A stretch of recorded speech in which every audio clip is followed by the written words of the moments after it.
The sun of Tibera was a dull orange disk hanging low over the western ridge, bleeding light through the dust that always hung in the air. Elias Granger leaned on the handle of his spade, boots half sunk in the dry soil, and watched the last line of harvest drones hum back toward the shed. Their wings flickered like dragonflies in the fading glow, each one carrying a tray of amber grain. 6 barrels, Juno reported, rolling up beside him on treads that squeaked with age. The robot's voice had the crackle of worn speakers. Output is down 9% from last season. You'll starve by next winter at this rate. Elias snorted. You said that last year too. Still here, ain't I? Statistically, your stubbornness has exceeded predicted mortality by 43%. Means I'm doing something right. He kicked the dust from his boots and started toward the barn. The fields behind him rippled under the thin wind, a sea of gold turning gray as night crept in.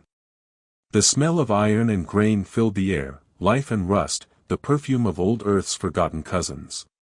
Inside the barn, the air was cooler, dim. Rows of machinery slept under tarps patched so many times they looked like quilts. Elias parked the spade against a wall and stretched the stiffness from his shoulders. The years had carved him down to rope and sinew, his beard gone iron gray, his hands permanently stained with soil.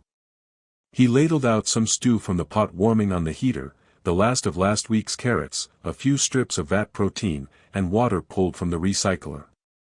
He ate in silence, Juno clanking in the corner, muttering calculations to itself. Beyond the thin metal walls, the plains sighed and creaked with the chill.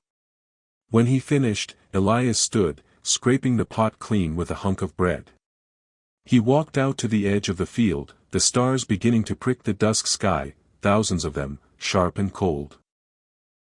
Funny, he murmured, all those worlds out there, and still just me and a robot talkin' to the wind. Juno followed, its optical sensors blinking like tiny moons. Would you prefer a conversation partner with higher processing speed? I prefer a damn neighbor. He tossed the bread crust toward the compost pit, where the dry soil cracked open like old leather. A small cloud of dust rose, carrying the faint smell of fermenting grain. He'd gotten used to leaving scraps there.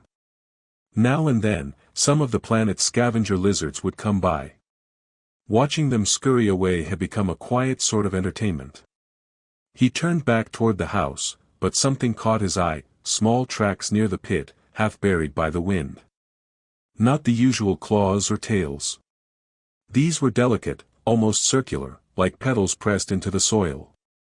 He crouched, touching one with his fingertips. Warm, faintly luminous, as if whatever made it had left a trace of light behind. Juno, he called. You ever seen prints like these? The robot scanned the ground, sensors whirring. No known fauna on Tibera matches that shape or emission signature. Bioluminescent residue detected. Unclassified origin. Elias grunted. Huh. Maybe one of them off-world critters the traders talk about. He stood, brushing his hands on his trousers. Either way, someone's hungry. Guess I can spare a bit more. Back inside, he ladled the last of the stew into a shallow tin bowl and carried it outside again, setting it by the compost pit. The night had deepened, the stars brighter now, cutting through the haze. He felt the quiet settle in, the kind that made every breath sound like thunder. Not much, he muttered to the emptiness. But it's warm. Juno's voice floated through the open door. You're leaving food for an unidentified organism with unknown metabolic requirements.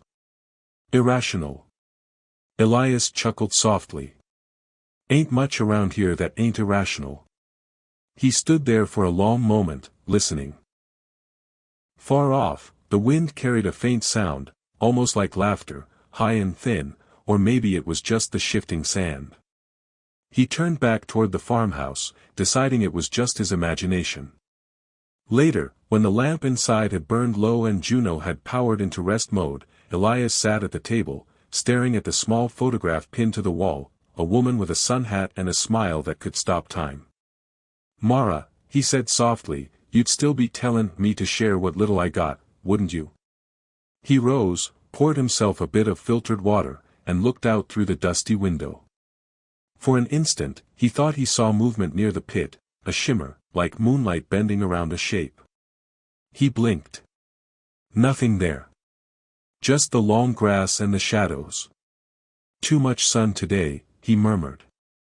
When dawn broke over Tabera, Elias found the bowl empty. Not licked clean like an animal would have done, but washed, carefully, neatly, as if whoever had eaten had tried to leave no trace but gratitude. Next to it, half buried in the dirt, was a small, pearlescent stone that pulsed faintly with inner light. Elias lifted it, turning it in his hand. It was warm. Alive, almost. Juno, he called. Run a scan on this. The robot rolled over, sensors flicking. Material composition, unknown. Energy pattern resembles organic photonic resonance. Definitely not terrestrial. Elias stared at the horizon where the orange sun began to climb again, burning away the mist. Somewhere out there, someone, had been close enough to take his leftovers, and polite enough to wash the dish. He couldn't decide if that was comforting or terrifying. He slipped the stone into his pocket and looked out across the endless fields. Well, he said, voice rough with the morning chill, guess we ain't alone after all. The wind carried his words away, scattering them like seeds across the empty plain. In the distance, unseen, two small figures watched from behind the rise, their silver eyes reflecting the first light of day. The next evening brought a slow, copper twilight that bled into the valley like spilled syrup. Elias sat on the porch with a mug of bitterroot tea, boots up on the railing, watching the horizon shift from gold to violet. The day had been long, the machine stubborn, the air thick with static that made his hair stand on end. Somewhere far off, lightning danced across the dry clouds, silent, like ghosts quarreling. He turned the small pearlescent stone over in his hand. It pulsed faintly, rhythm steady as a heartbeat. He couldn't stop staring at it. You ever see anything like this in the old files, Juno? The robot's head swiveled, lenses clicking. Negative. It emits a low-frequency bioluminescent signature inconsistent with mineral composition. It's alive, or at least pretending to be. Elias grunted. Pretending to be alive sounds about right for this planet. He set the stone on the railing, watching it glimmer. Maybe it's their way of saying thanks. Juno's treads hummed softly as it adjusted its stance. You continue to personify an unidentified organism. That implies empathy, which is inefficient. World runs on inefficiency, Elias said. Without it, no one'd ever bake a pie, fall in love, or fix a fence. He squinted toward the compost pit. And no one'd ever share a meal. The wind picked up, carrying with it the dry smell of ozone. In the distance, he thought he heard a faint whistle, high-pitched, almost like children's voices playing across the plain. He leaned forward, frowning. You hear that? Juno turned its sensors toward the sound. Audio detected, frequency irregular, intermittent. Could be static discharge. Could be, Elias murmured. He stood, brushing off his trousers, and headed toward the pit, lantern in hand. The light cast long shadows across the field, each stalk bending like fingers in prayer. The bowl he'd left the night before was gone. Not just moved, gone.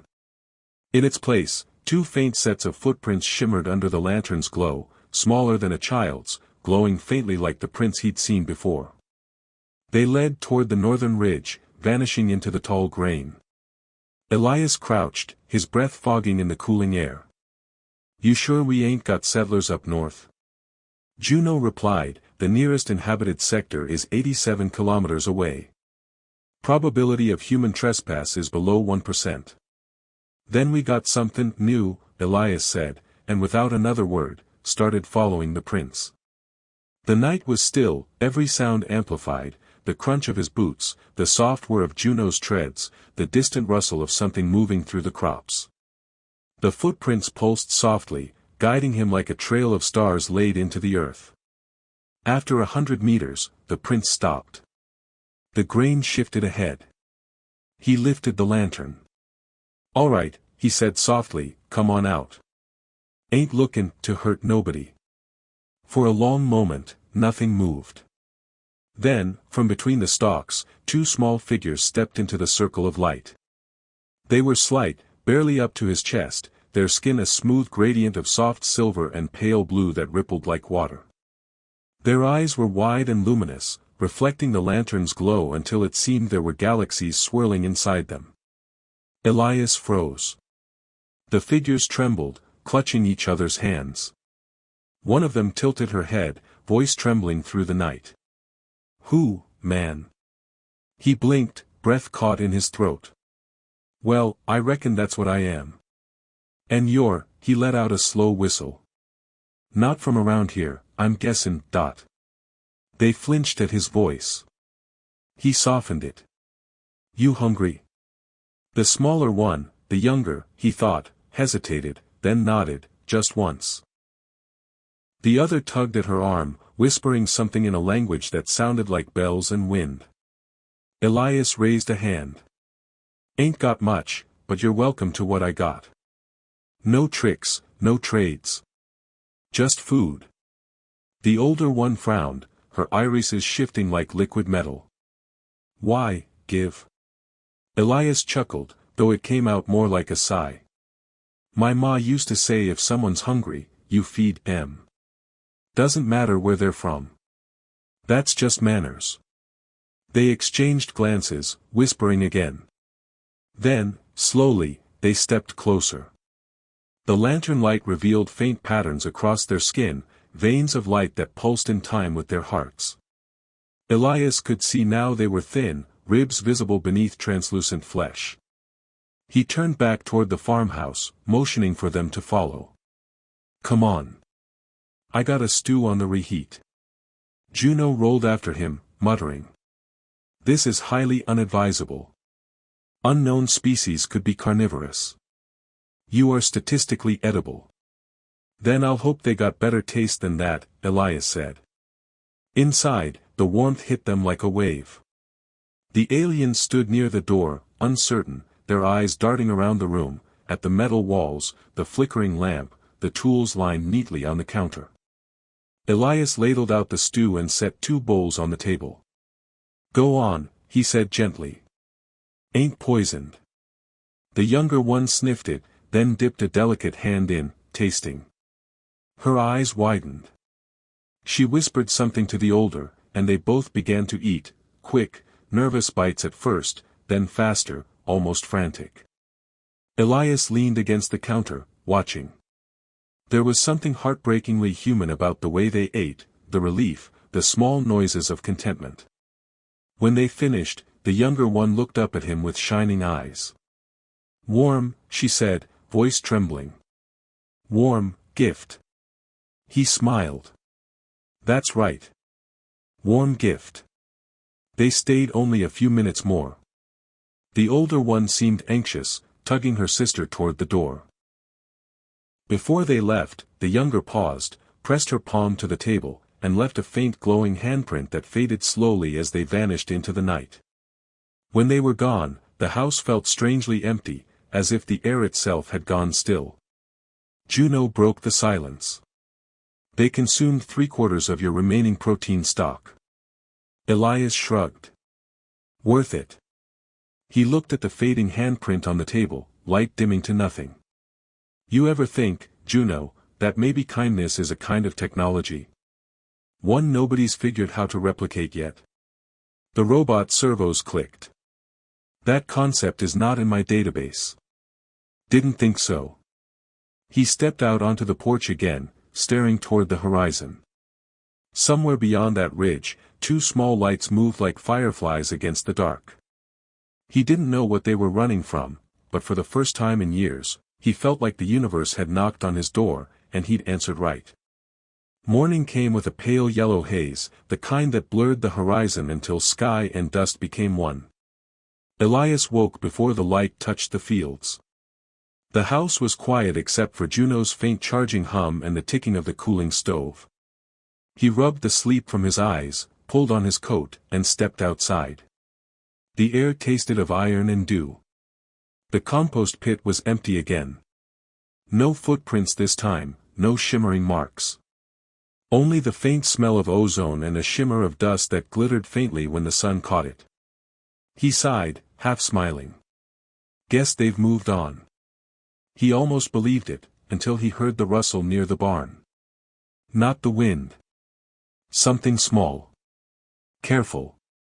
He froze, hand tightening around the handle of his mug. If that's you too, he said softly, I got breakfast. Two small heads peeked from behind a stack of seed crates. The younger alien blinked up at him, eyes bright as twin moons. The older lingered behind her, hesitant. Elias smiled, slow and easy. Didn't expect visitors this early. The younger one stepped forward, clutching a bundle wrapped in some kind of translucent membrane that shimmered like fish skin. She offered it to him, both hands trembling. Trade, she said. Elias crouched, taking it gently. Inside was something like fruit, glowing faintly with inner light, scent sharp and sweet. Well, that's mighty kind of you. You didn't have to bring nothin'. The older one spoke, her voice smoother than before, each word deliberate. Valari give when taken from. Equal weight. He tilted his head. Valari, huh? That what you are? She nodded once. You, human. Last I checked, he said. Elias Granger. He tapped his chest. That's my name. You got names? The younger looked to her sister before answering, voice like a whisper of wind. Lyra. The elder hesitated, then said, Neva. Lyra and Neva. He smiled. Pretty names. Come on, you two look cold. They followed him inside again, more curious now, eyes darting from the glowing heater to the shelves of worn tools. Juno rolled forward and scanned them. Species confirmed, Valari classification probable. Known for predatory expansion, hierarchical governance, and biotechnological symbiosis. Neva's head snapped toward the robot, eyes narrowing. Predatory. Juno's optics flickered. Observation based on data archives. Correction, predatory efficiency. Elias shot Juno a look. What my friend here means is, you come from mighty far away. Neva studied him for a long moment, then nodded. Far. She touched her chest, and the skin there pulsed faintly. Ship, hurt. Sky broken. Crashed? Elias asked. She nodded again. Mother far. We wait. Elias frowned. Anyone hurt? Ship hurt, Lyra said softly. We hungry. Well, that part one can fix. He moved to the stove. You girls ever had flapjacks? They watched, fascinated, as he poured batter onto the old iron pan, the smell of cooking grain filling the small room. When he set the plates in front of them, they stared, then touched the food like it might vanish. Lyra bit first, eyes widening. She made a small sound, half laugh, half sigh. Sweet, she whispered. That's syrup, Elias said. Takes a lot of patience to make it, but worth it. Neva ate slower, glancing at him between bites, studying his face as if trying to read his thoughts. You, give again. Why? Elias shrugged. 'Cause you're hungry again. Ain't no mystery to it. In Dominion, Neva said quietly, no give. Only take. To give, debt. He met her gaze, steady. Well, maybe your Dominion's got it wrong. Her eyes flickered, literally, a ripple of silver passing through her irises. Wrong? Yeah. Where I come from, you help when you can. Someone helped me once when I didn't deserve it. Figured I'd pay that forward.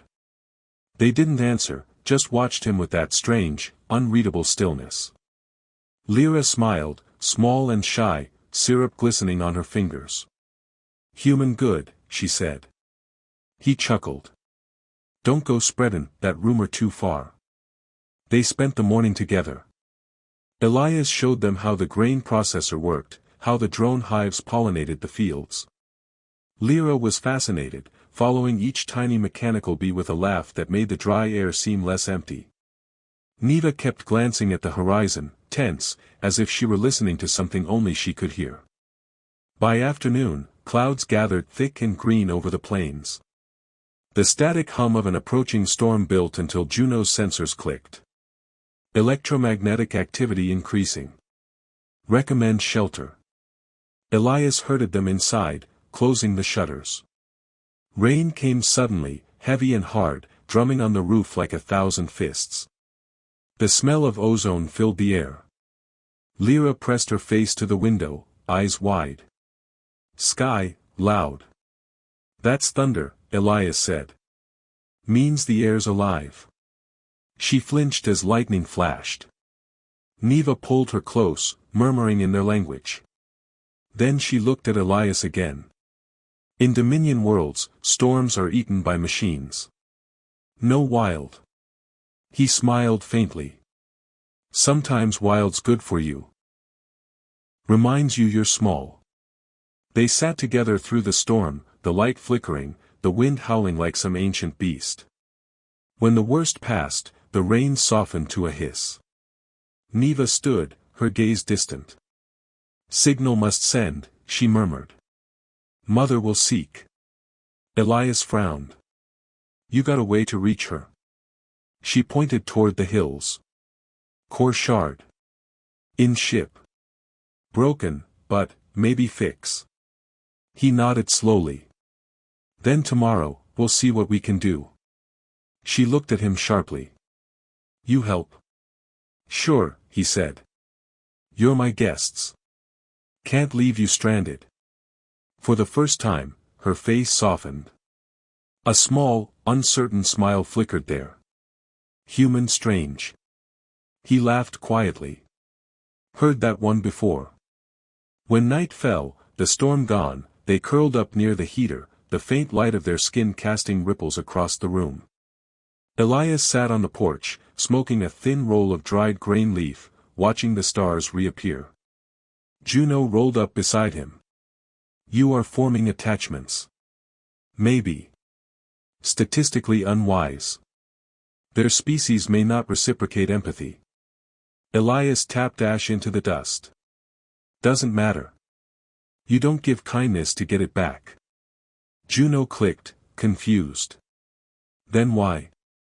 He smiled, eyes on the sky where the stars shimmered like cold fire.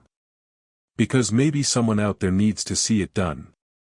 Far off, beyond the horizon, something shimmered, a faint light rising and falling, like a heartbeat pulsing through the night.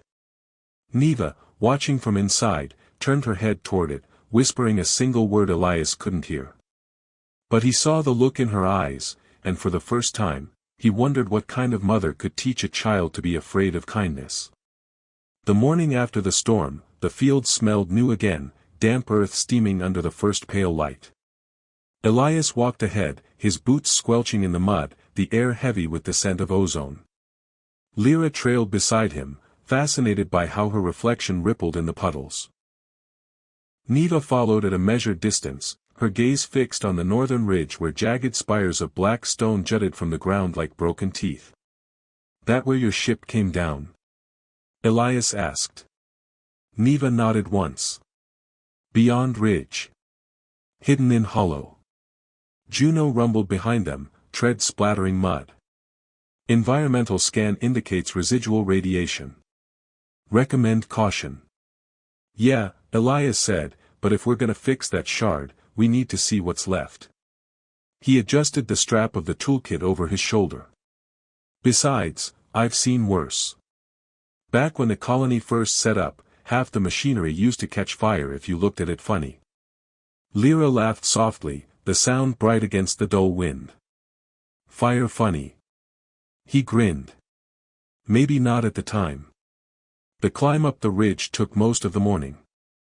The soil grew darker, flecked with metallic dust that clung to their boots. At the top, the land dropped away into a wide crater carved clean through the rock. In its center lay something enormous and half-buried, a great curved hull of living matter, pulsing faintly like the gills of a sleeping beast. Elias stopped dead. Well, I'll be damned. The wreck shimmered with hues of violet and green, its surface breathing in slow rhythm. Shattered veins of luminous fluid ran across the ground, seeping into the dirt and hardening into glass. Lyra slid down the slope, bare feet leaving streaks of light where she stepped. Neva followed, moving faster now, her composure cracking with urgency. They reached the ship's side. She pressed her hands against the surface, whispering in her own tongue. The hull responded, trembling, a faint hum spreading outward. The air thickened with a low vibration that Elias felt in his chest. "She's still alive," Neva murmured. "Hurt, but alive." Elias crouched beside her. "That your core shard in there?" She pointed to a section where the hull had split open, exposing a cavity filled with coiled tendrils and flickering nodes. "Inside. Must remove and mend." He nodded, pulling a small light from his belt. "All right, show me where to start." Together they worked their way into the wound of the ship. The air inside was moist and warm, smelling faintly of iron and rain. Strange organ-like cables hung from the ceiling, pulsing weakly. Lyra trailed behind, touching them in wonder. Elias had seen plenty of tech in his life, but nothing like this: machines that bled light, circuits that seemed to breathe. Neva pointed to a crystalline structure fused into the wall. Its glow flickered irregularly, like a heartbeat skipping. "Core shard," she said. "Broken when ship fell." Elias studied it. "Looks fused to the frame. Gonna need to cut it loose." He fired up his plasma torch, the bright blue flame hissing to life. The ship reacted instantly, the walls tightened, tendrils recoiling as if in pain. Neva flinched. "Gentle. It feels." "Right, sorry," Elias muttered, adjusting the torch to a lower setting. He worked slow, sweat beading on his forehead, the sound of sizzling resin filling the chamber. After several minutes, the shard came free, falling into his gloved hand. It was warm, heavy, and thrumming faintly. Neva took it reverently, holding it to her chest. "Mother will hear us now," she whispered. "Good," Elias said. "Let's get out of here before this place decides it don't like us." As they climbed back into the open air, a low rumble rolled through the crater. The ship shuddered, a deep tone spreading outward. Lyra clutched Elias's sleeve, eyes wide. "She wake." The sky above them flickered. For an instant, Elias thought he saw shapes moving within the clouds, threads of light twisting together like veins. Juno's sensors pinged rapidly. Energy discharge detected. Long-range communication frequency activated. "Meaning?" Elias asked. "Signal sent. Destination, unknown." Neva looked toward the heavens, face unreadable. "Not unknown. Home." They began the trek back as the sun climbed higher, heat drying the mud to cracked clay. Lyra skipped ahead, holding Elias's hand, her laughter like the tinkling of glass. Neva walked silently, her gaze shifting constantly to the sky, as if she expected something to appear at any moment. By the time they reached the farm, the wind had picked up again. Elias set down his pack, stretching his back. "Well," he said, "guess that's one more thing fixed around here." Neva didn't answer. She stood in the doorway, staring upward. The clouds above had taken on a strange green tint, shot through with streaks of silver. Her voice was barely a whisper. "She hears." Elias followed her gaze. Nothing moved, just the strange shimmer of the atmosphere. "Your mother, you mean?" Neva nodded. "Matriarch Sereth. She will come." Lyra smiled, but Neva's expression was grim. "You should fear." Elias raised an eyebrow. Now why's that? In Dominion, no one gives without purpose. To take food, to accept warmth, it binds. It marks weakness. He chuckled softly. Then I guess I'm already guilty.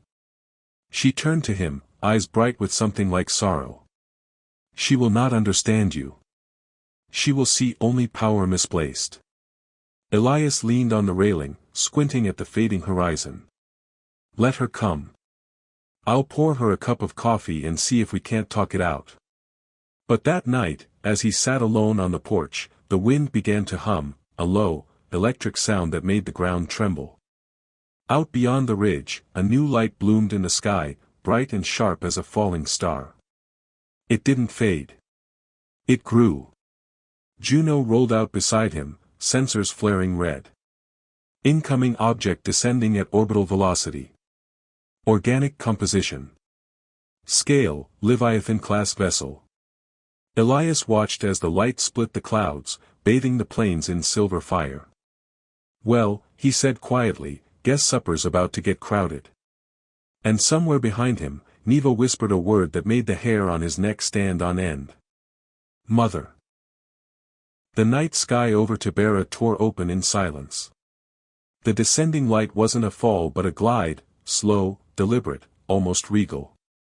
Clouds peeled back in layers as the Leviathan vessel breached the atmosphere, its bioluminescent surface undulating like a living tide. The air shimmered. The ground thrummed beneath Elias's boots. He stood at the edge of the porch, one hand on the rail, the other tightening around his mug. That ain't no meteor. Juno's voice crackled beside him. Object decelerating under self-control. Landing trajectory aimed directly at this coordinate. Probability of coincidence, 0. Yeah, I figured. The ship broke through the last veil of clouds, vast as a mountain, every curve alive with flowing veins of light. It cast no shadow, it glowed, turning the wheat fields into waves of silver. When it touched down beyond the northern ridge, the ground quaked. The air carried a low, resonant hum, not mechanical, but organic, like the sound of an enormous heart beating. Behind him, the door creaked open. Neva stepped out, Lyra close at her side. Both stared upward, their eyes reflecting the vessel like twin mirrors of fear and awe. She comes, Neva whispered. Yeah, Elias said quietly. I can see that. The hum deepened, vibrating through his ribs. A column of light erupted from the ship's underside, striking the ground in a shimmering pillar. Within it, something began to descend, tall, elegant, framed in living armor that rippled like molten glass. When the light dimmed, she stood there. The alien matriarch was nearly twice Elias's height, her presence filling the air like a storm barely held in check. Her skin shimmered with liquid silver, her long limbs moving with impossible grace. A crest of organic filaments extended from her head, faintly luminescent. Her eyes, deep amethyst and utterly calm, scanned the farmstead like a queen assessing a battlefield. Lyra took a step forward, trembling. Mother. The matriarch's gaze fell on her, softening for a fraction of a breath. Then it turned to Elias, and the warmth vanished. Human, she said, the word sliding like metal across stone. You have taken what is not yours. Elias straightened. They came hungry. I fed them. That's all. Her crest shifted, faint light rippling through it. To feed another is to claim dominion. To give sustenance is to bind them to your will. He blinked. Ma'am, where I come from, feed in a hungry kid's just the decent thing to do. Lyra moved closer to her mother, clutching her hand. He kind. He safe. Seraph looked down at her daughter, expression unreadable. He is human. They know not kindness. They bargain. They manipulate. They consume. Elias set down his mug carefully on the railing. Now hold on a minute. I didn't bargain for nothing. Just offered a meal. Ain't much more to it. Saratha's gaze turned back to him, and for the first time he felt something behind those eyes, not anger, exactly, but confusion. You offered sustenance to strangers without expectation. Without fear. That act defies logic. Maybe logic's overrated. The matriarch moved forward, her steps silent. The air grew heavy around her, charged with a faint psychic pressure that made the hairs on Elias's arms rise. Juno whirred and rolled closer, positioning itself between them. Hostile intent detected, Juno warned. Recommend retreat. Stand down, Elias muttered. She's just talking, dot. I do not talk, Sereth said. I judge. She extended one hand, long fingers tipped with faint light. A shimmer spread across the ground between them, an image forming in the dust, her daughters kneeling before a towering figure, a projection of Volari authority. Under Dominion law, to accept food from an outsider is enslavement. The debt binds. You have claimed my bloodline. Lady, I don't want your bloodline, Elias said flatly. I just didn't want to see them starve. The projection flickered, fading into smoke. Sereth tilted her head, studying him. You act without reward. Without hierarchy. Without reason. Elias crossed his arms. I act 'cause it's right. You don't need a reason to be decent. A long silence stretched. Even the wind seemed to stop. Then, to his surprise, the matriarch stepped closer, until she stood only a few feet from him. The faint scent of ozone and alien flora hung in the air. She reached out, one clawed finger brushing against the rim of the old tin mug he'd left on the railing. Steam rose faintly from the coffee within. She lifted it, examined it as though it were a relic from another world, and brought it near her face. This is sustenance. Coffee, he said. Warms the bones. She tasted it, just a drop on her lips, and her entire body shivered, the colors of her armor shifting rapidly. Bitter, she said, voice almost surprised. And yet, alive. Yeah, Elias said. Takes a bit to get used to. For a heartbeat, she stood still. Then she turned to her daughters. You will return to the vessel. Lyra shook her head, clutching Elias's sleeve. No. Stay. He's safe. Neva stepped forward. Mother, he helped us. He. Sereth silenced her with a glance that could split stone. Enough. Her voice resonated through the air like thunder. You forget your place. Elias stepped forward. Now hold on. The matriarch's eyes flared, light burning from within. Do not speak. The air around him thickened, pressing against his chest like invisible hands. His breath caught, his knees bent under the weight. Then Lyra cried out, darting between them. Her small frame glowed, light bursting from her skin. Stop. The psychic pressure vanished. Sereth froze, staring down at her child, her expression unreadable. For the first time, Elias thought he saw something break behind those perfect, inhuman eyes, a flicker of doubt. He straightened slowly, catching his breath. She's just scared, he said quietly. Ain't we all? The matriarch turned away, her crest dimming. You cannot understand our ways. Maybe not, he said. But maybe that's the problem. You spend so long worrying about power, you forget what it's for. She didn't respond. The air between them hung heavy, the hum of her ship filling the silence. Finally, she spoke, softer. You have disrupted the order of the Dominion, human. I will consider what that means. Then she turned to her daughters. Return now. The girls hesitated, eyes wide with tears that shimmered like liquid glass. We come back. Lyra whispered. Seretha's gaze flicked toward Elias before she answered. We shall see. And then, with a pulse of light, she and her children vanished into the beam. The Leviathan ship began to rise, tendrils retracting, thunder rolling in its wake. Elias stood rooted, the ground trembling beneath his boots until the sky swallowed the vessel whole. Only when the silence returned did Juno speak. That was unwise. Elias exhaled, running a hand through his hair. Yeah, he said softly. But maybe worth it. He looked up at the empty sky, the echo of silver light still burning faintly on the horizon, and for the first time, he wondered if kindness might be louder than fear after all. The next day rose under a bruised sky. The clouds hung low and trembling, violet veins running through their bellies, as if the whole atmosphere of Tabera held its breath. Elias sat at his kitchen table with his old mug, watching the fields through the window. The soil glimmered faintly in the dawn light, each stalk of wheat tipped with dew that hung faintly with static, leftover residue from the night before. Juno shuffled into view, its treads clicking softly across the floor. Electromagnetic interference persists. Crop sensors have recorded anomalies. Would you like me to recalibrate them? Later, Elias said. He hadn't slept.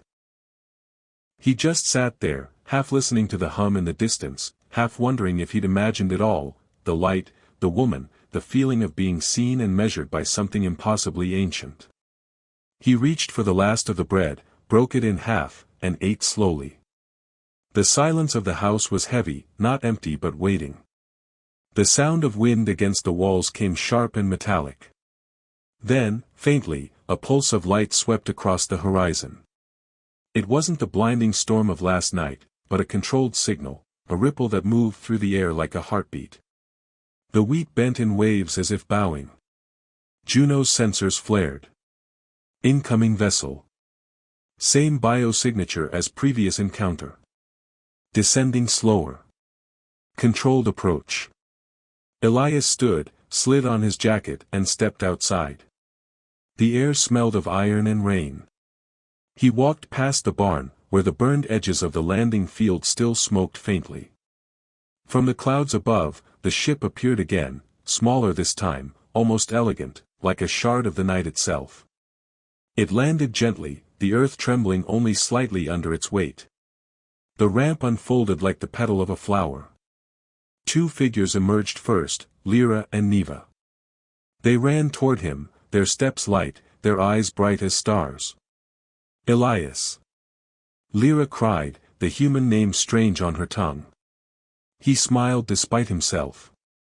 You two sure know how to make an entrance.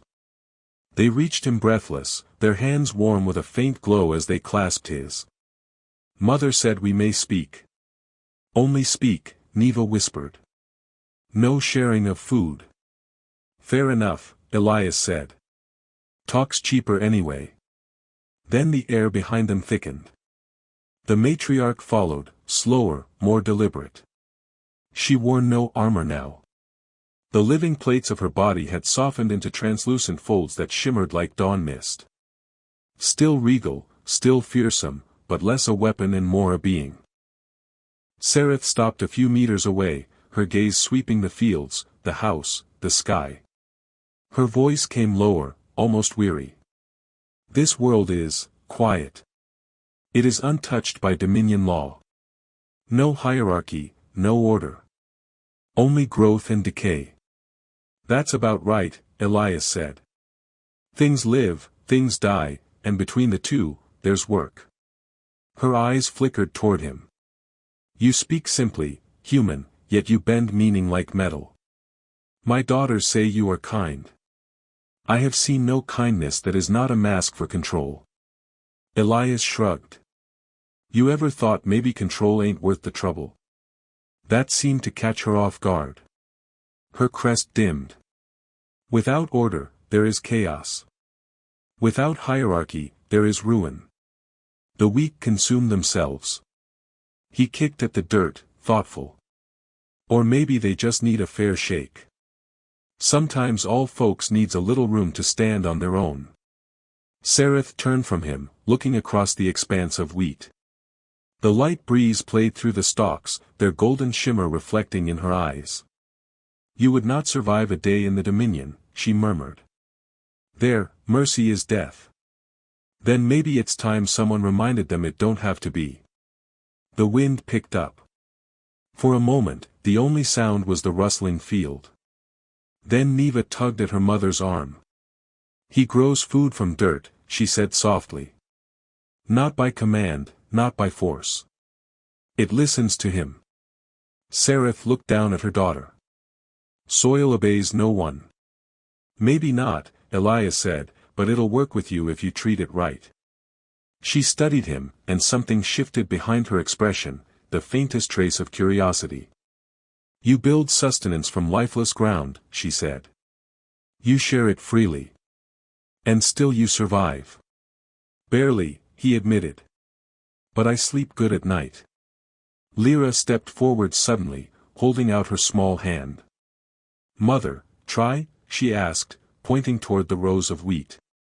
Sereth hesitated. Try what? Lyra knelt, scooping a handful of soil, dark and rich. She placed it in her mother's palm. Feel it. He say soil listens. The matriarch looked at the dirt as though it were poison. Slowly, she closed her hand around it. For a moment, nothing happened. Then faint warmth bled through her skin, a pulse that startled her enough to gasp. Her eyes widened. It breathes, she whispered. Told ya, Elias said softly. She looked at him again, truly looked, and for the first time her gaze lacked accusation. It was not submission either, but recognition. You act as though life owes you nothing, she said. And yet you give. He smiled faintly. Guess that's how it's supposed to work. Sereth turned toward her daughters. Return to the vessel, she commanded, her tone softer now. I would speak with him alone. The girls obeyed, though reluctantly. Once they were gone, the matriarch faced Elias again. I will ask you something no human has ever been asked. Why did you not claim them? Their servitude would have granted you protection. Power. He laughed quietly. Lady, I've already got more chores than I can handle. Why'd I want more mouths to feed? She tilted her head, studying him. You jest. Sometimes, he said. But not about this. I didn't feed M to own M. I fed M 'cause they were hungry. Her crest pulsed faintly. Such simplicity terrifies me. Yeah, Elias said. It scares most folks, till they try it. They stood in silence. The field stretched endless around them. Above, the clouds began to thin, letting through shards of sunlight that touched the alien's skin and made her glow faintly gold. She looked down at her hand, still streaked with soil, and whispered something in her own tongue, a sound like wind passing through hollow glass. When she spoke again, her voice trembled just slightly. Perhaps there is another way. Always is, he said. Sereth glanced toward the ship. The Dominion will come soon. They will demand report. They will not understand what has passed here. Then tell M what you saw, Elias said. A farmer. 2 hungry kids. A meal. Her eyes lifted to his. They will not believe. Doesn't mean it ain't true. For a moment, her regal poise broke, replaced by something older, deeper, a quiet fatigue born from centuries of command. She turned back toward the ship. You have planted more than grain, human. I fear it will grow in places I cannot control. Elias smiled faintly. Then I did my job. The beam of light descended again, wrapping around her form like mist. She hesitated one heartbeat before speaking. If your kind ever reach the stars, remember this day. The Dominion will remember too. Then she was gone, the ship lifting in silence, vanishing into the morning sky. Elias stood alone, dust swirling around his boots, the faint echo of her words still humming in the air. He looked down at the patch of soil where she had stood, where the dirt shimmered faintly, as though the ground itself remembered her touch, and let out a low whistle. Well, he murmured, tipping his hat back. Guess that's something. Juno rolled up beside him, sensors flickering. She left atmospheric disturbance. Possible surveillance beacons. Let M watch, Elias said, walking back toward the farmhouse. Maybe they'll learn something, too. The storm came 3 nights later. Not of water or wind, but of light. The sky above Tabera ignited with colorless brilliance, a cold burn that flickered across the horizon and split into veins of silver fire. Elias was out by the east fence when the first tremor hit, the ground shaking hard enough to rattle the fence posts loose. He dropped the tool in his hand and looked up. Juno's voice cracked through the calm embedded in his collar. Unidentified warp entries detected in low orbit. 6 signatures. Dominion vessels. Not the matriarchs. Elias wiped his hands on his trousers. Guess the neighbors finally showed up. The clouds tore open like fabric, and shapes emerged. Not like Saratha's living craft, but angular things of metal and light, brutal and gleaming. They descended in formation, each one trailing streams of blue fire. The air went sharp with static. The lead ship split its hull like an insect shedding a shell, releasing a column of armored figures that fell through the air in perfect silence. They hit the ground without impact, as if gravity bent around them. Their armor was white and veined with light, their movements too smooth to be human. Elias took 1 step back toward the house. Juno, he said calmly, fetch my translator unit. And maybe, the shovel. Affirmative, the robot replied, trundling away at once. The soldiers advanced, weapons drawn, thin rods that pulsed at the tips, vibrating with restrained energy. One broke from formation, speaking through a voice amplifier that made each word sound like an echo of thunder. Human. By decree of the Dominion, you are to submit for interrogation. You have violated cross-species protocol and interfered with an active retrieval order. Elias folded his arms. You fellas always start conversations this friendly. The soldier didn't move. Sarath VA of the Prime Line has declared sanctuary on this world. The Dominion Council questions her judgment. You will answer. Lady said she was thinking things over, Elias said.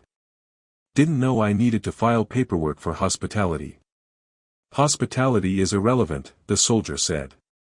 You altered the chain of subordination through an act of sustenance. That is high contamination. Elias sighed, rubbing his neck. You people really hate a free meal, don't ya? The soldier raised his weapon. You mock the law of survival. The air shimmered suddenly.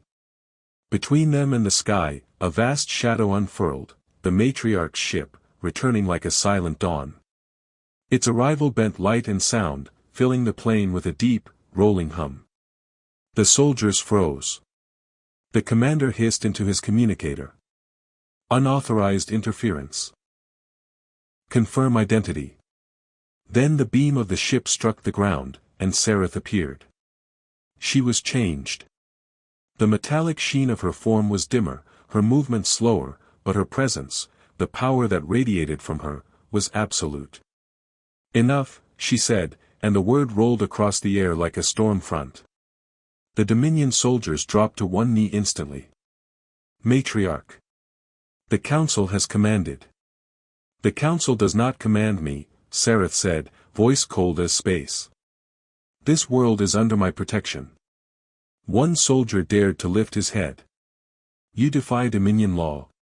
I am Dominion law, she said. And I rewrite it where I must. The commander hesitated. You risk war. I risk truth, she said. You came to see corruption, to witness contamination. Look around you. She gestured to the fields, to the house, to the man standing barefoot in the dust. Do you see conquest? Do you see deceit? Elias scratched his head. You tell him, ma'am. Saratha's gaze flicked toward him, not unkindly. Be still, farmer.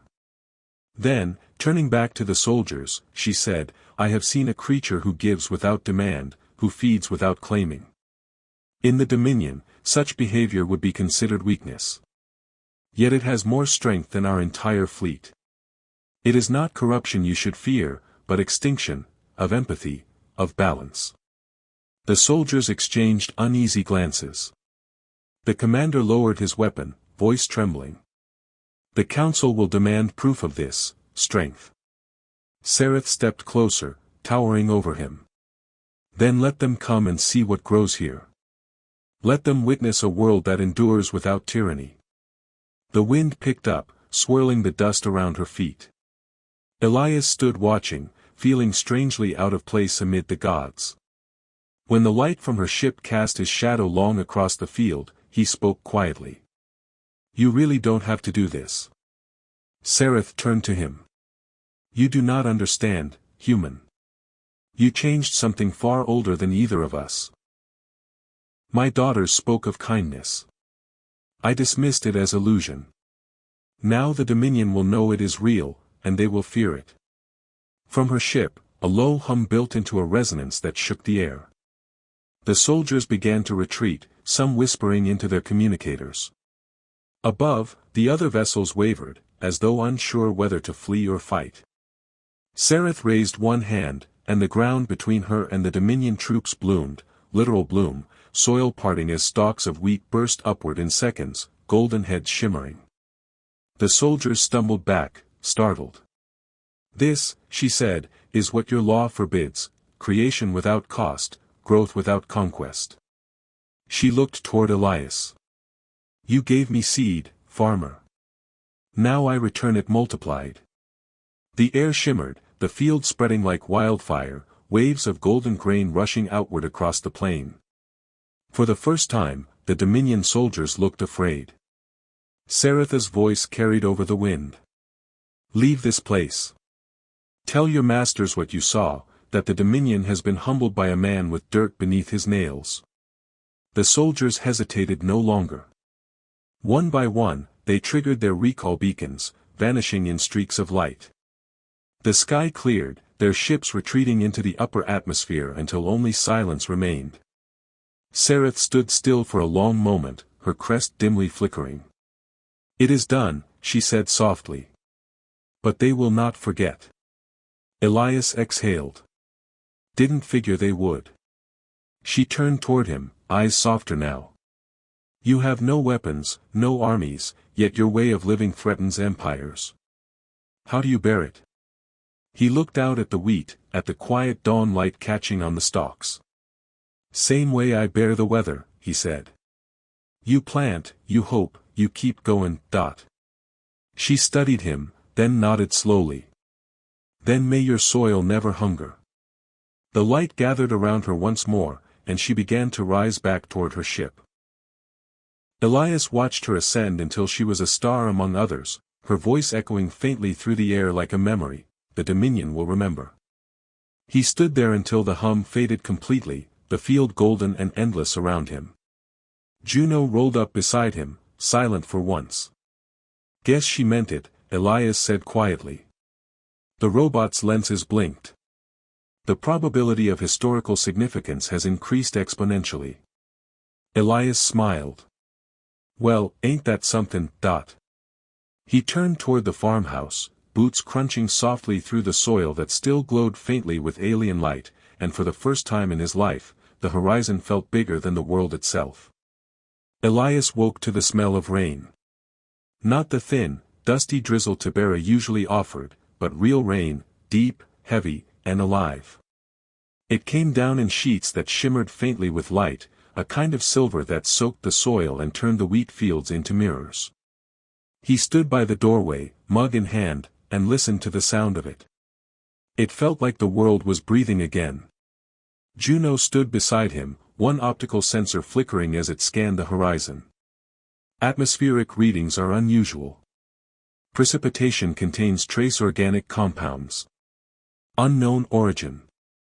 Guess the sky's learning new tricks, Elias said. Maybe the matriarch's gift keeps on giving. Beyond the fields, the horizon pulsed, soft, rhythmic, like the echo of a sleeping heart. He'd gotten used to that glow in the night since Sereth's confrontation with the Dominion fleet. The whole world had changed in that hour, though the changes were quiet, subtle. The crops grew faster, richer. The air carried faint harmonics that hummed against the skin. Birds, or something close to them, had begun nesting in the rafters again. Still, he couldn't shake the feeling of being watched. Juno must have sensed it too. Multiple orbiting signatures remained stationary. Dominion observation crafts, approximately 7. Elias sipped his coffee. Let them watch. Maybe they'll learn what rain looks like. He stepped outside, boots sinking into the damp earth. The rain slid down his hat and along the creases of his coat. He felt small, but in a good way, like part of something vast and living. Then he saw them. 2 figures approaching through the mist, hand in hand. Lyra and Neva, cloaked in shimmering cloth that repelled the rain like invisible glass. He froze, heart jumping, as they came into focus. Both had grown slightly, their movements more fluid, their eyes brighter. Elias. Lyra called, her voice like a song cutting through the downpour. He grinned despite himself. Well, I'll be damned. Thought you two were halfway across the stars by now. Neva smiled, shy as ever. Mother allowed us to visit. She said, we may learn. Learnin's good. You came to study farmin'? Lyra laughed, the sound bright and strange. No. We came to share food. He blinked. You brought me something. They nodded, and from beneath their cloaks, they revealed a small vessel, a bowl grown from living crystal, filled with something luminous. The light inside wasn't steady, it pulsed faintly, like a heartbeat. Elias crouched to look. What in all the moons is that? It is called Sothel, Neva said softly. A gift food. Only shared with equals. He raised an eyebrow. Equal, huh? That's new. They knelt together in the mud, setting the bowl between them. The rain didn't touch it. Elias hesitated, then fetched 3 old tin plates from his pocket, wiped them with his sleeve, and placed one before each of them. If we're eatin', we're doin' it proper. Lyra tilted her head. You would share your dish with us? Wouldn't be the first time, he said. They smiled, and together they divided the luminous food, the Sothel, into the plates. It shimmered like molten silver, but when Elias tasted it, it wasn't metal at all. It was warm, soft and strange, like bread made from light, sweet and salty all at once. He exhaled. That's something else. What's it made of? Lyra shrugged. We do not know. It grows from thought. He chuckled. Then you girls must have been thinkin' kind thoughts. They ate in silence, the rain slowing, the air rich with the scent of wet earth. For a moment, Elias forgot about the ships, the politics, the fear. It was just a meal under an open sky, 3 beings from different worlds, sharing something that didn't need to be explained. When they finished, Neva looked up at him. Mother says the council is divided. Some want to come here. Some want to burn this world. Elias sighed. Figures. Can't let a little piece go unpunished. She told them, Lyra added, that you showed her something stronger than war. He looked at her, brow furrowed. I just gave her coffee and soup. That is what frightened them, Neva whispered. The air trembled slightly. The rain stopped. Above, the sky darkened as a new shape entered the atmosphere, not vast like Saratha's ship, but smaller, sharper. It descended quickly, cutting through the clouds, landing near the far ridge. The soil hissed where it touched down. Juno's voice came through the static. Unregistered craft. Bioorganic. Single occupant. Elias stood. That your mother again? The girls exchanged glances. No, Lyra said softly. That is Council Envoy. A door opened on the craft's side, and from within stepped a figure even more alien than Sarath, taller, faceless save for a shimmering veil of blue light. Its armor was lined with living circuits, and when it moved, the rain parted around it as though the world itself feared to touch it. Elias took one look and muttered, "This ain't gonna be about dinner, is it?" The envoy's voice came through the air like multiple tones harmonizing. "Human Elias Granger. You are recorded as catalyst of breach in Dominion hierarchy. Do you understand the gravity of this offense?" He crossed his arms. "Not particularly. But you're welcome to explain it slow." The envoy stepped closer. "You have infected the Prime Line with heresy, the belief that strength can coexist with compassion. This notion undermines 10,000 cycles of rule." Elias glanced at the girls, then back. "Maybe that's your problem, not mine." The envoy's tone sharpened. "The Dominion does not adapt. It eradicates contagion."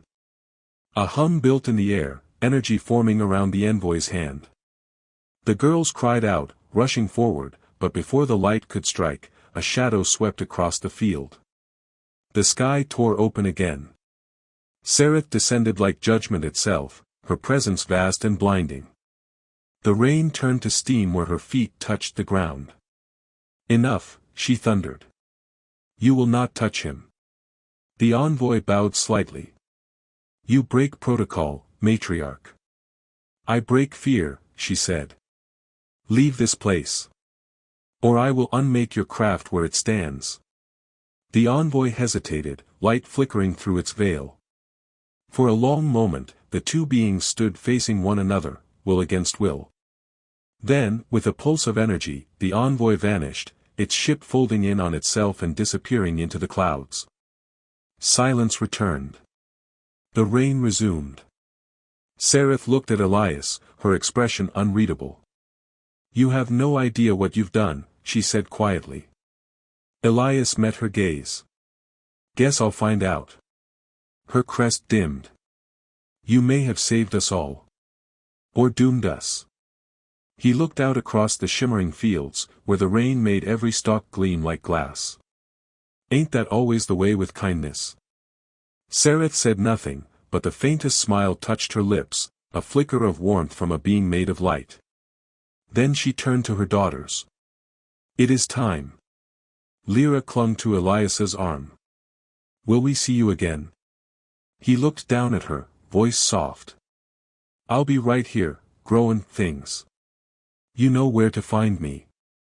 And as the beam of light lifted them into the waiting sky, Elias stood in the rain alone, watching until the last shimmer faded. He looked down at the spot where the Sothel bowl still glowed faintly, picked it up, and muttered, "Guess that's one hell of a leftover story." Juno rolled up beside him, dripping water. "You remain under observation by an interstellar empire. Recommend caution." Elias grinned, tilting his hat back. "Nah. Let 'em watch. Maybe they'll learn to eat together first." The weeks passed like whispers through the grain. Elias worked the fields under strange new skies, half silver, half gold, the air still trembling with faint harmonics from the day Sereth had driven the envoy away. Everything had changed again, though not in ways you could see at first glance. The soil had become richer, almost alive, and the wheat grew faster than he could cut it. Some stalks hummed softly when the wind blew through them, a music that wasn't quite of Earth, or of Tibera either. Juno stayed close, its voice quieter than usual.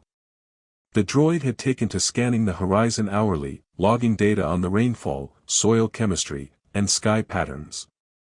None of it made sense. The planet's biosphere had started evolving faster than any natural process should allow. Elias pretended not to worry. He'd seen worse things in his time, though not many. He was fixing a fence post near the northern ridge when the air thickened again. It wasn't just heat or pressure, it was presence. The way the world held its breath before something vast stepped through it. The animals froze, even the wind paused. Juno swiveled, sensors glowing red. "Contact," it said. "Incoming atmospheric distortion."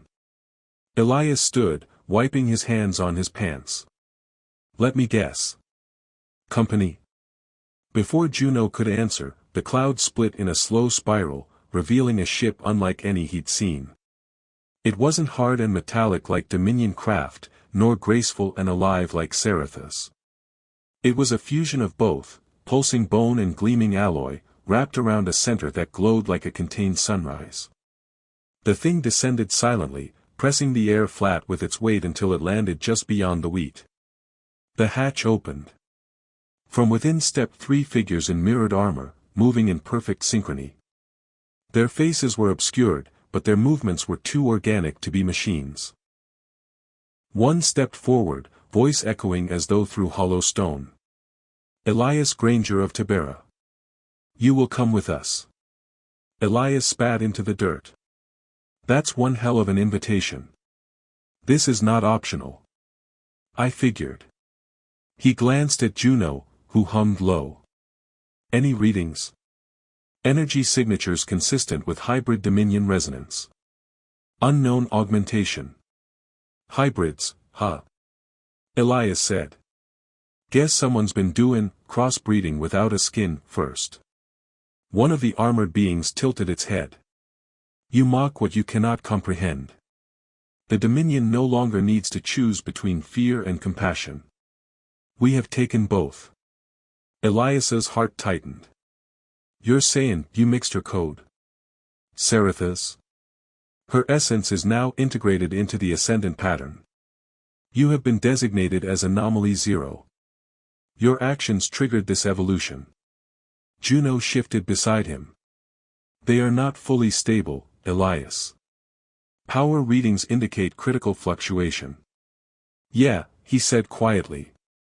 I can see that. The air around the hybrid shimmered, their outlines warping, as though they were being pulled apart by forces within themselves. Come, one said again. You will explain your process of hospitality. He laughed under his breath. My what? Your ritual of sharing sustenance.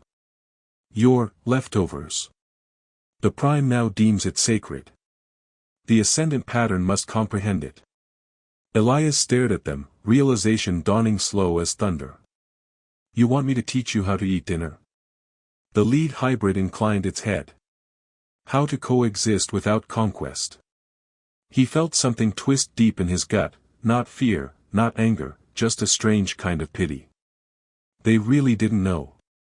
The entire Dominion, with all its weapons and stars, still couldn't figure out what it meant to sit at a table without drawing blood first. He sighed. All right. But we do it my way. He walked past them, heading back toward the farmhouse. The hybrids followed, silent as ghosts, their feet leaving faint trails of light in the mud. Inside, Elias set out plates, the same old chipped ones, the same way he always did. He pulled bread from the warmer, poured water, set out what little stew he had left. Sit, he said. They hesitated.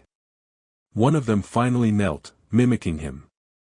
This act, it defines your species. He shrugged. Nothing fancy. You give what you've got, don't take more than your share. Sometimes you talk. Sometimes you just sit quiet and listen. They touched the bread, watching the crumbs fall between their fingers like they'd never seen anything so delicate. One whispered, and this sustains you. More than you'd think. For a long while, they sat in silence. The hybrids didn't eat, but they seemed to absorb something else, the rhythm of the quiet room, the warmth, the way Elias breathed and didn't reach for a weapon. When they finally stood, one of them said, "We understand why the matriarch faltered." Elias leaned back. Faltered? She could not destroy what made her stronger. They turned to leave, but before they reached the door, the horizon flared with red light. The air screamed, a Dominion warship, massive and furious, tearing through the clouds. The hybrids froze. They came to erase contradiction, one murmured. Juno shouted, "Elias, inside, now."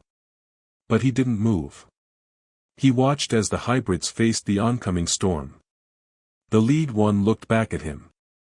If survival means killing what teaches us peace, then we choose something else.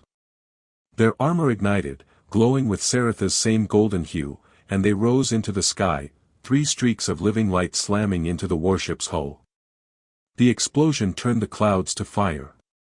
Elias fell back as the shockwave rolled through the fields, heat and ash raining down. When it was over, only silence remained, and faint streaks of gold drifting like pollen in the wind. Juno rolled up beside him, frame cracked. 3 life signatures extinguished. Dominion fleet retreating. Elias stared into the burning sky. They learned something, after all. He turned to the table inside, where one half-broken plate still held a bit of bread.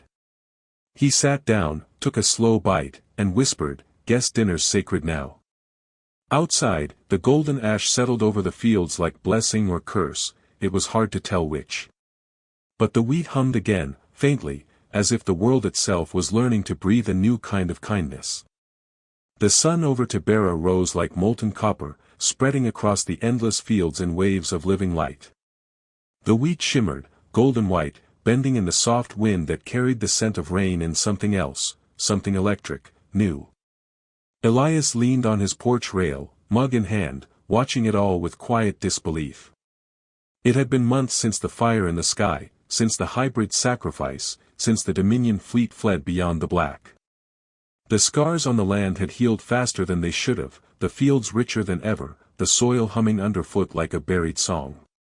Juno moved slowly beside him, patched together from scrap and patience. Yield projection for the next cycle, unprecedented. Atmospheric conditions remain stable.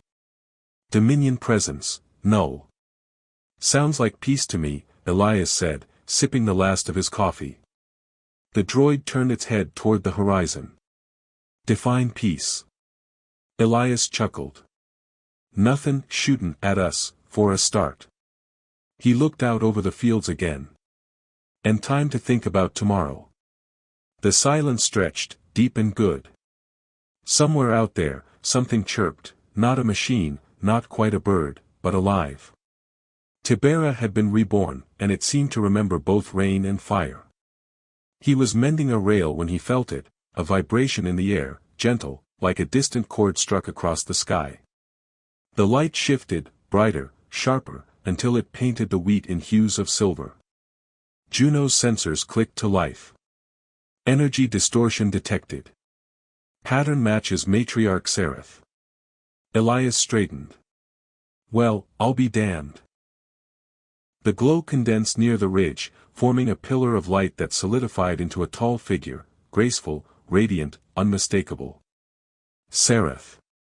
Her form flickered once, stabilizing, eyes like captured starlight. For a moment, Elias thought she might vanish again, but then she stepped forward, and the earth itself seemed to bow beneath her. He took off his hat. Didn't expect you'd come back. I wasn't certain I would be allowed, she said, her voice soft, heavy with a strange warmth. But the Dominion is no more. The ascendant pattern has dissolved. Those who survived remember, you. Elias frowned. Me? For what? For giving them something they did not believe could exist, choice without conquest. Sustenance without debt. She paused, eyes gleaming. They speak your name as, parable. He barked a laugh. Now that's something. Never figured I'd be a storybook. Sereth smiled faintly, an expression that rippled light across her face. In the halls of the surviving fleets, there is a saying now, the one who feeds without fear changes the stars. Elias leaned against the rail again. You give a man supper, and next thing you know, he's a legend. Sereth tilted her head, studying him. Do you mock your own kindness? He thought about it. No. I just don't think kindness needs worship. Just needs doing. She stepped closer. That is why it endures. For a long time, they stood without speaking. The wind carried the sound of the wheat moving like an ocean. Above them, 2 moons hung close together, one pale blue, one gold, their light mingling over the farm. Then Sereth turned her gaze to the horizon. My daughters live, she said quietly. They wander, teaching others what they learned here. Elias smiled, genuine and deep. Figures. They were always quick learners. They speak of you often. They say you made the impossible simple. Simple's where the good things hide. He squinted toward the ridge. You planning to stay? I cannot, she said, regret softening her voice. My kind must rebuild what we shattered. But I wish to see you again. To understand how a single act could reshape so much. He took a breath, looking out across the shining fields. You build things by hand, you learn it's all about the small stuff. One seed, one meal, one favor done when you could have walked away. You keep stacking those up, maybe someday you've built a world worth living in. Her eyes shimmered with a light that wasn't sorrow or joy but something deeper. You have built one already. The wind stilled. The air grew luminous. Elias felt it, a pulse in the ground, faint but steady, spreading outward from his farm across the plains, across continents. The light touched every hill, every river, every blade of grass, leaving behind a faint golden glow. Sereth watched it with quiet awe. It remembers you. What does? The world, she said simply. It carries your pattern now. A resonance of peace. He looked down at the soil beneath his boots, at the faint light coiling under the surface. Guess I'll have to keep feeding it then. She smiled again, the kind of smile that could warm galaxies. Goodbye, Elias Granger. He tipped his hat. Goodbye, ma'am. Tell your girls the soup's always on. Her form began to dissolve into motes of gold, scattering into the sky until all that remained was the faint hum of her presence, a melody that faded but never truly left. When it was over, Elias stood alone, watching the last of the light drift into the clouds. Juno rolled up beside him. She is gone. Maybe, he said softly. Or maybe she's everywhere now. The droid processed that. You believe she has merged with the planetary network? He smiled. Something like that. He turned back to his fields. The wheat swayed, glowing gently in the twilight. In the distance, a figure moved between the rows, small, quick, uncertain. A child. Not human, not dominion, but something new. Silver-skinned, wide-eyed, curious. Elias didn't speak. He just waited. The child approached, holding a single ear of glowing wheat in its hand. It looked up at him, and though it said nothing, the question in its eyes was clear enough. He nodded toward the house. Come on then. There's stew left. The child smiled, shy, radiant, and followed him up the steps. Inside, the lights flickered warm. The sound of the wind against the windows was like the hush of faraway stars. Elias set 2 bowls on the table, filled them both, and sat across from the new world that had found its way home. Outside, the rain began again, gentle and golden, washing the last traces of war from the soil. And in that small farmhouse on the edge of the galaxy, the simple act of sharing a meal began its quiet work all over again, a seed of peace planted not just in earth, but in everything that still dared to grow.